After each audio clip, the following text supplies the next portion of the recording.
A virgin boy was about to be auctioned off until an old widow farmer changed his life. In the forgotten corners of the American frontier, where desperation wore the mask of civilization and commerce traded in souls as easily as cattle, extraordinary acts of courage could emerge from the most unexpected hearts. This is the story of Thomas, a 17-year-old boy standing on an auction block, his innocence about to be sold to the highest bidder, and Mercy Blackwood, a 60-year-old widow whose weathered hands held more strength than an entire town's worth of righteous men. What happens when a society's moral fabric unravels so completely that human beings become merchandise? And what does it take for one person to look past the transaction, to see the trembling soul beneath, in 1880's Bitter Creek, where drought had withered both crops and compassion? These questions would find their answer in the most unlikely of places. Some stories are born from violence, others from love.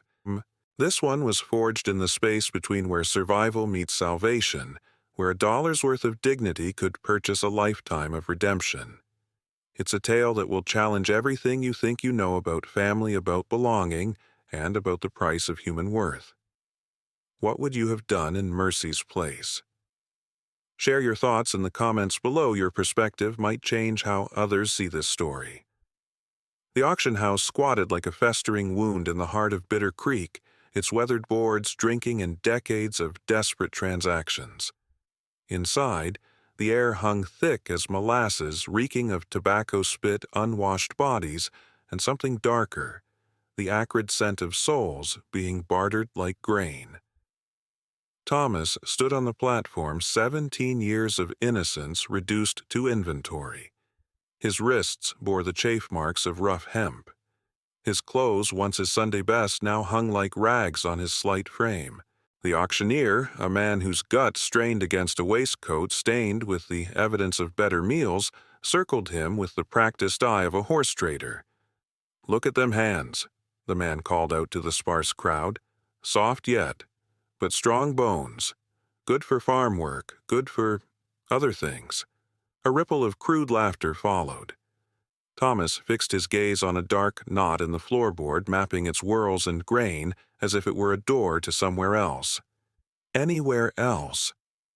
His guardian's gambling debts had led to this moment 17 years of life condensed to an afternoon's entertainment for men whose appetites had long since consumed their humanity. "What am I bid for this fine specimen?" The words hit Thomas like physical blows.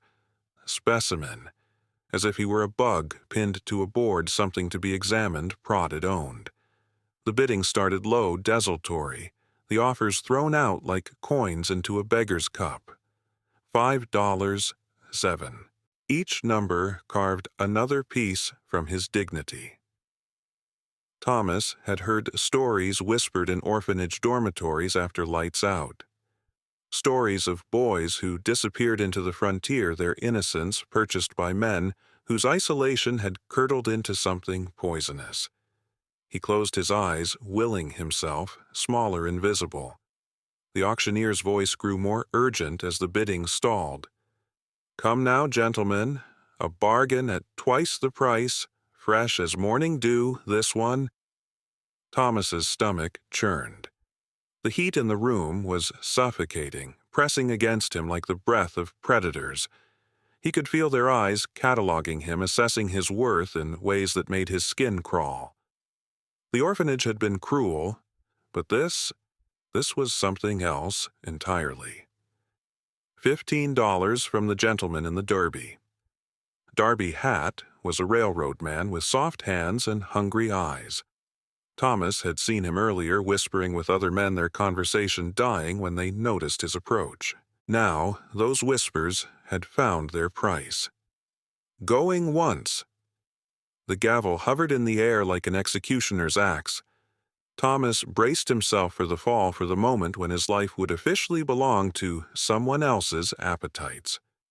Going twice. Then it came a voice from the back, cutting through the stale air like a blade through rotting meat. $25. The auction house fell silent. Heads turned. Thomas, against every instinct, lifted his gaze.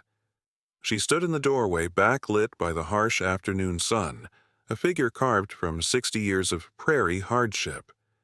Her dress was simple, faded black, mended in places but clean. Her hair, steel gray and pulled back in a severe bun, framed a face that had forgotten how to yield to anything, whether hardship or the judgment of lesser souls. But it was her eyes that stopped Thomas's breath. Clear as winter sky, they held something he had almost forgotten existed, the promise that not all of humanity had been auctioned away. Mercy Blackwood had come to town for flour and nails, not to buy a boy. But when she'd heard the commotion from the auction house, when she'd seen the crowd of men gathered like buzzards around fresh carrion, something in her chest had gone cold and hard.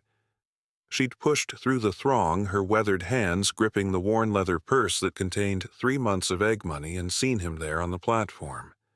Not cattle, not merchandise. A child. The same age her Jacob would have been if the fever hadn't taken him 20 years ago. $25, she repeated, her voice cutting through the stunned silence. Her boots clicked against the floorboards as she moved forward, each step measured, deliberate.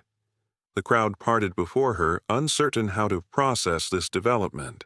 Darby Hatt recovered, first his face flushing red above his starched collar.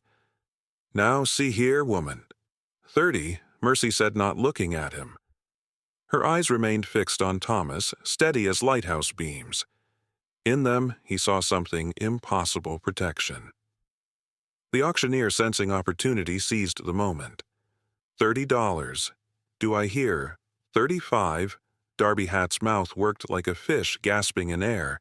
The sun was rising beyond his casual appetite, entering territory that required explanation to wives and business partners. Around him, other potential bidders shifted uncomfortably. They'd come for entertainment, not investment. 35. He finally managed, his voice cracking slightly. Mercy reached into her purse, fingers counting by touch alone. 27 years of saving, scrimping, denying herself even the smallest luxuries. The money for new barn boards, for winter seed, for the doctor when her joints screamed in the cold. All of it gathered in her palm like fragments of her life. $50, she said quietly. The words fell into the silence like stones into still water. Darby Hatt's face went white, then purple. $50 was more than some men made in a month. It was land money, horse money, the kind of sum that demanded respect even from those who traded in flesh. That is, Darby Hatt sputtered, but his protests were hollow now. The sport had gone out of it. This wasn't the casual purchase of a plaything anymore. This was serious money from a serious bidder. The auctioneer looked around the room, his gavel poised. $50, do I hear 55? Silence stretched like a held breath. Then Darby Hatt shook his head, muttering something about unnatural arrangements and shameful bidding up prices. He pushed through the crowd toward the door, followed by several others whose interest had evaporated with the rise in stakes. Sold? The gavel came down with finality. To the lady, for $50. Mercy approached the platform, her movements deliberate as a ritual. She counted out the money into the auctioneer's greasy palm, 50 silver dollars that represented everything she had, everything she could give. The man barely looked at her as he scrawled out a bill of sale, the legal document that would transfer ownership of one human being to another. But when she climbed the platform and reached for the rope binding Thomas's wrists, her hands were gentle. The hemp fell away like shed skin, and for the first time in hours he could move freely. "Can you walk?" she asked, her voice low, meant only for him. Thomas nodded, not trusting his voice. His legs felt weak, unsteady, but he managed the steps down from the platform. The crowd watched them go, their eyes following the strange pair, the weathered widow and the boy she'd bought for the price of a good horse. Outside, the afternoon sun was merciless, bleaching the world white-hot. Mercy led him to a wagon that had seen better decades, its boards weathered silver, its wheels iron-bound and sturdy. She gestured to the seat beside her. "Name's Mercy Blackwood," she said as he climbed up. "What do they call you?" "Thomas." The word came out as a whisper, rusty from disuse. She nodded, gathering the reins. "Well then, Thomas, let's go home." Home. The word hung between them like a promise neither quite dared to believe. The Blackwood farm sprawled across 200 acres of stubborn prairie, its boundaries marked by fence posts weathered gray as old bones. The house sat at its heart, a simple structure of weathered clapboard and honest timber, built to endure rather than impress. Around it, the outbuildings huddled like faithful dogs, barn, chicken coop, root cellar, each one speaking of decades of careful maintenance and quiet desperation. Thomas climbed down from the wagon, his legs unsteady after the long ride. The silence here was different from the oppressive quiet of the auction house. This was the silence of vast spaces of wind, moving through endless grass of a world where human voices were just another note in nature's broader symphony. "Supper's in an hour," Mercy said, unhitching the horses with practiced efficiency. "There's a room off the kitchen. It's small, but it's yours." Yours. Another impossible word. The room was indeed small, barely large enough for a narrow bed, a washstand, and a single window that looked out over the vegetable garden. But it was clean, the quilt on the bed faded, but soft, the water in the pitcher clear and cool. Thomas sat on the edge of the mattress springs, creaking softly beneath him, and tried to understand what had happened to his life in the span of a single afternoon. Through the thin walls he could hear Mercy moving about the kitchen, the soft thud of a kettle on the stove, the scrape of a chair against floorboards. Normal sounds. Human sounds. Not the leering whispers and calculating gazes of the auction house, but the quiet rhythm of someone preparing a meal for two. When she called him to supper, he found a place set for him at the kitchen table. A real place with a real plate and honest-to-God silverware, not the tin cups and wooden spoons of the orphanage. The food was simple salt pork beans biscuits that were only slightly burned around the edges. But it was offered freely without conditions or expectations beyond hunger satisfied. They ate in companionable silence, the only sounds the tick of the mantel clock and the distant lowing of cattle. Thomas stole glances at his, what was she? Owner-benefactor. The legal document in the auctioneer's sweaty hand had been clear about the transaction, but the reality felt different, more complex. Mercy caught him looking, and something softened in her weathered features. "You're wondering what I want from you." Thomas nodded, not trusting his voice. "Honest work," she said simply. "Dawn to dusk, same as any hand. This land doesn't care about your history or mine, it only cares that someone tends it proper." She paused, considering her words. "I won't lie to you, boy. The work's hard, harder than anything you've known. But it's honest work, and that's something. And if I can't do it—" The question slipped out before he could stop it. Mercy's smile was grim, but not unkind. "Then you learn. Land's a good teacher, harsh but fair. Break your back today, you'll be stronger tomorrow. Fail to mend a fence, the cattle remind you soon enough." That first week nearly killed him. Thomas woke each morning to Mercy's gentle shake at 4:30, his body a symphony of aches from the previous day's education. The work was indeed brutal, clearing rocks from fields, mending fence lines that stretched to the horizon, hauling water from the well to gardens that drank like desert wanderers. His hands, soft from orphanage life, sprouted blisters that burst and healed and sprouted again. But something else was growing too. Each morning he woke to the smell of coffee and frying bacon, to Mercy's quiet morning Thomas as she handed him his breakfast. Each evening he fell into bed exhausted, but fed clean safe. The legal document might have called him property, but Mercy's treatment suggested something else entirely. an apprenticeship in dignity. She was not cruel when he failed, and he failed often in those first weeks. When the plow horse spooked and dragged him 20 yards through the dirt, she simply helped him to his feet and showed him how to better read the animal's moods. When he split his thumb open with the axe, she bandaged it without lecture, only the quiet observation that trees don't forgive carelessness. At night, after the work was done and the animals tended, they would sit on the porch and watch the sun die behind the western hills. Mercy would smoke her pipe, a habit that had scandalized the church ladies before they'd given up trying to reform her, and Thomas would simply exist in the strange luxury of being left alone with his thoughts.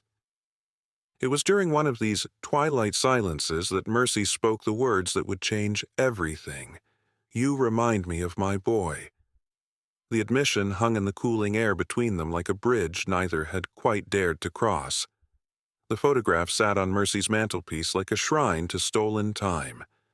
Thomas had noticed it his first night but hadn't dared to look closely. Now, 3 weeks into his new life, his curiosity finally overcame his caution. The boy in the frame couldn't have been much older than Thomas himself. 17, maybe 18, with Mercy's clear eyes and a smile that suggested the world still held more promise than pain. "That's Jacob," Mercy said from the doorway, her voice carefully neutral. "Taken by typhoid in 65, same age as you are now." Thomas stepped back from the photograph as if it might burn him. "I'm sorry. I shouldn't have—" "No," Mercy interrupted, moving to stand beside him. "It's good someone looks at him again. Been gathering dust too long, that picture." In the lamplight, her weathered features softened with memory. He was going to expand the farm, Jacob was. Had plans for a bigger barn, maybe some dairy cattle. Said this land had more in it than I could see. She touched the frame gently, her fingertips tracing the glass. Fever took him before the first snow. 20 years ago, come October. Thomas felt the weight of that revelation settle in his chest like a stone. 20 years of silence, of tending this land alone, of carrying the ghost of unfulfilled dreams. No wonder she'd seen something worth saving in a boy on an auction block. "Is that why you—" he began, then stopped, unsure how to finish the question without giving offense. "Bought you?" Mercy's laugh was dry as autumn leaves. "Maybe. Probably. Does it matter?" The honest answer was yes, it mattered more than Thomas could articulate.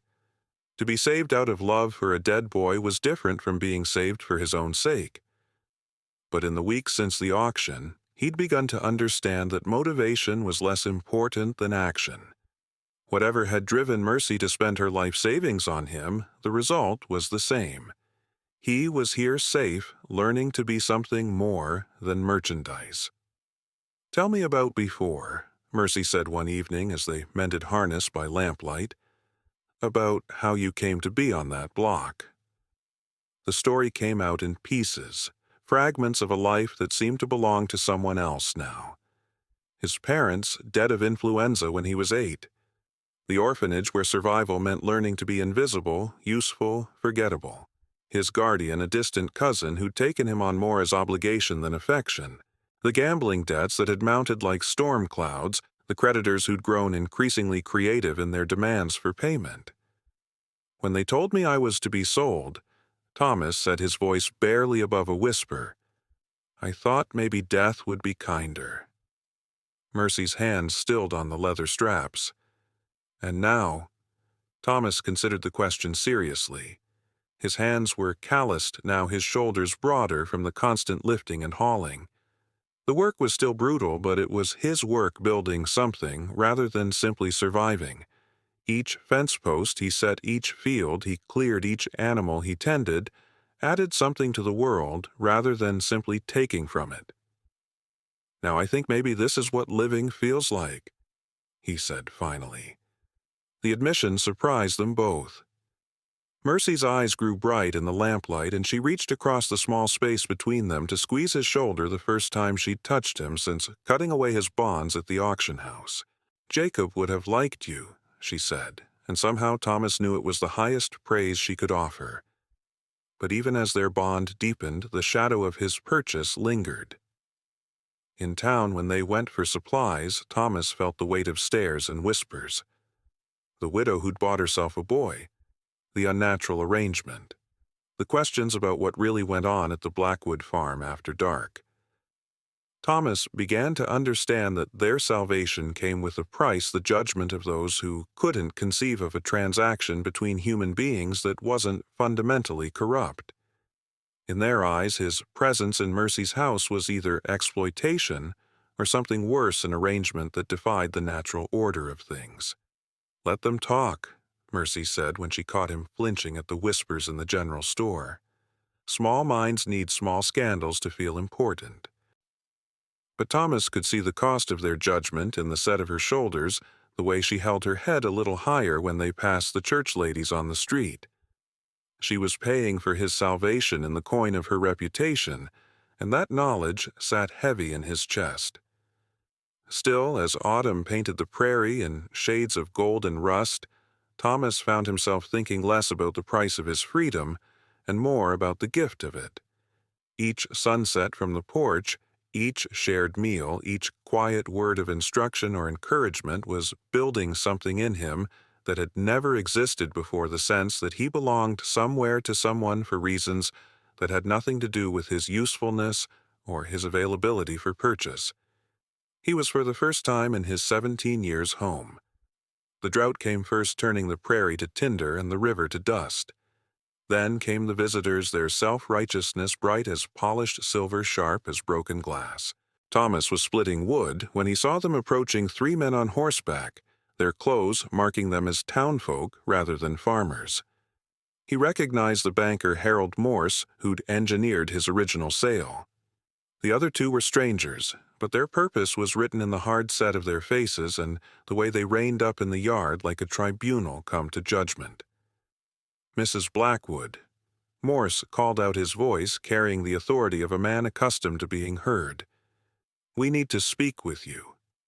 Mercy emerged from the chicken coop, a basket of eggs balanced on her hip, her expression neutral as prairie sky before a storm.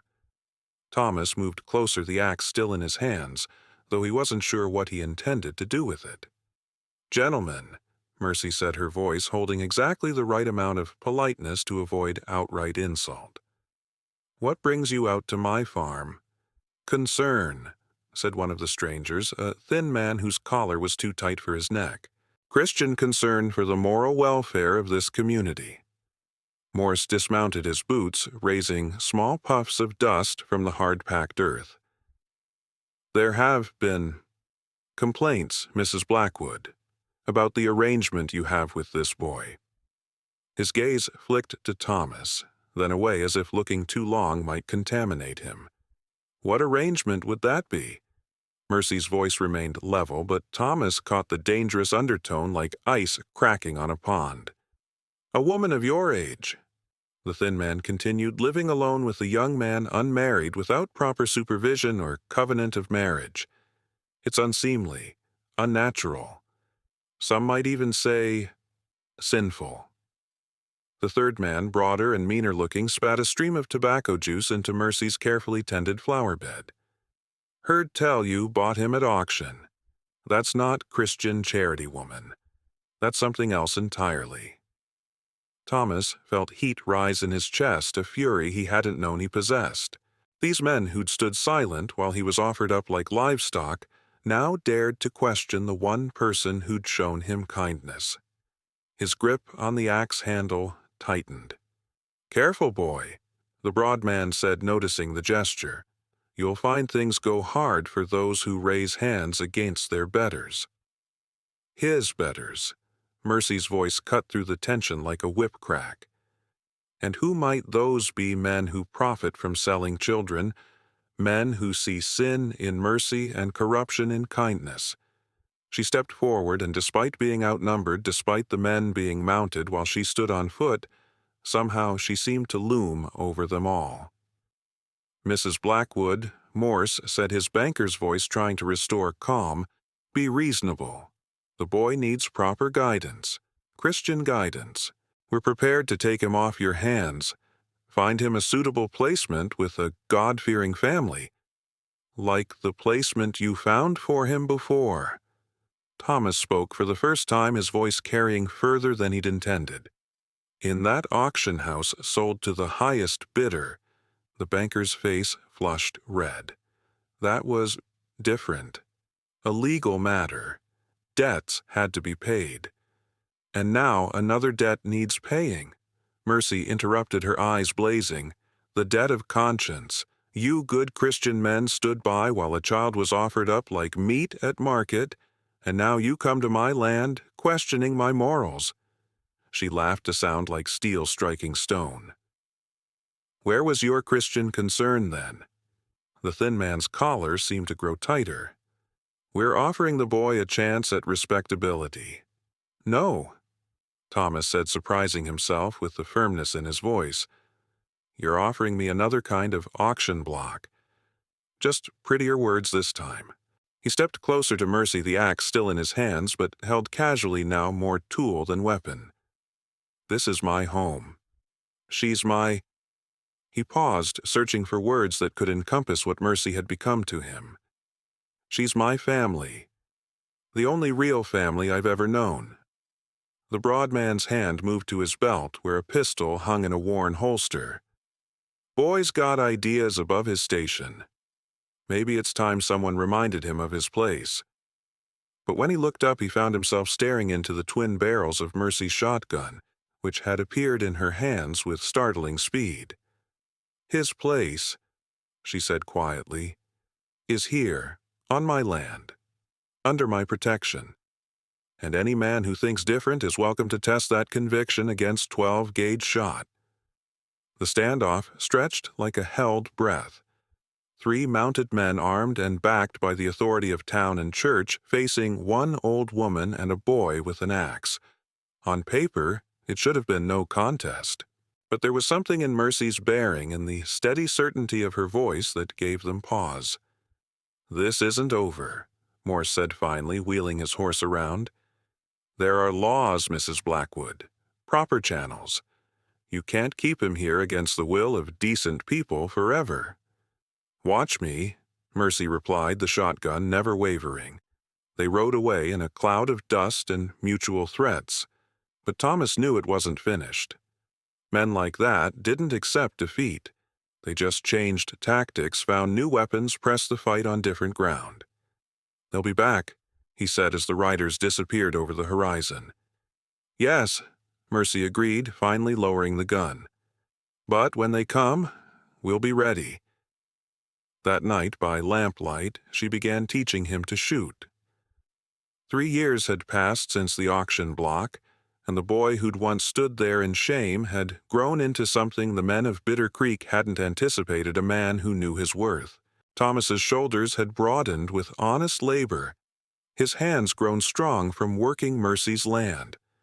But more than his body had changed something in his eyes now, a steadiness that spoke of belonging, of purpose, of a soul that had found its home.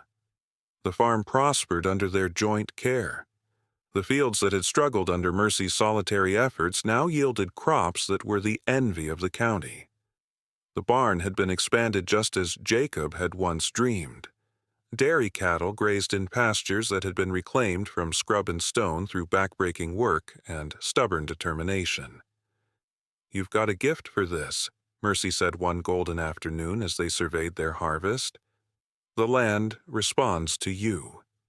Thomas smiled, wiping sweat from his brow. "It responds to respect. Something you taught me." They worked in companionable silence, 2 figures moving through the grain like dancers who'd long since learned each other's steps. The townspeople still whispered, but their whispers had evolved. No longer was it scandal that drew their attention, but something closer to awe. The Blackwood farm had become a testament to what could be achieved when people saw past surfaces to souls. That evening, as they sat on the porch watching the sun paint the western sky in shades of copper and gold, Mercy spoke the words that had been growing between them like wheat in fertile soil. "I've been thinking," she said, her voice carrying the weight of careful consideration. About papers. Legal papers. Thomas looked at her questioningly, his hands still wrapped around his coffee cup for warmth against the evening chill. The bill of sale, Mercy continued. From the auction house. It's still in my desk drawer, still makes you my property, legally speaking. She paused, choosing her words with the precision of a surgeon. I think it's time we corrected that error. She disappeared into the house, returning with a folded document and a box of matches. The paper that had bound him to her, that had transformed him from human being to commodity and back again, fluttered in her weathered hands like a caged bird. This says you belong to me, she said, holding it up to catch the last light. But that was never true, not really. You belong to yourself, Thomas. Always have. I just reminded you of that fact. She struck a match, its flame bright as hope in the gathering dusk. Family isn't something you buy. It's something you choose, every day, and I choose you if you'll have me. Thomas watched the paper catch fire, curl, and dissolve into ash that the evening wind scattered across their land. With it went the last vestige of his bondage, the final echo of that shameful day when men had bid on his body and soul. I choose you too, he said simply. Mother. The word hung between them like a blessing, like a promise kept, like the completion of a circle that had begun in darkness and found its way to light. Mercy's eyes grew bright with unshed tears. She reached over and took his hand, no longer the soft, frightened boy's hand from the auction block, but the strong, capable hand of a man who knew his place in the world. Jacob would have been proud, she said, of both of us. They sat in comfortable silence as full darkness settled over their land, their home, their family forged not in blood, but in the deeper bond of mutual salvation. Somewhere in the distance, cattle lowed softly, and the night sounds of the prairie began their ancient symphony. Thomas thought of the boy he'd been terrified, ashamed, convinced his life held no value beyond what others might pay for it. That boy was gone now, transformed by honest work, unconditional acceptance, and the revolutionary idea that every human soul possessed inherent worth that could never be bought or sold. In saving him, Mercy had saved herself. In finding a son, she'd rediscovered her purpose. And in the space between salvation and gratitude, they'd built something remarkable. A family that chose each other not once but daily in 10,000 small acts of love and loyalty. The auction block was just a memory, now its power dissolved like salt in rain. What remained was this: a home, a harvest, and the unshakable knowledge that some things in this world were indeed priceless. What did you think of Thomas and Mercy's journey? Their story shows us that family isn't always about blood. Sometimes it's about choice, courage, and the willingness to see worth where others see only price. If this tale of redemption moved you, please like this video and subscribe for more stories of hope found in unexpected places. And remember, in a world that too often treats people as commodities, be the person who chooses to see souls instead.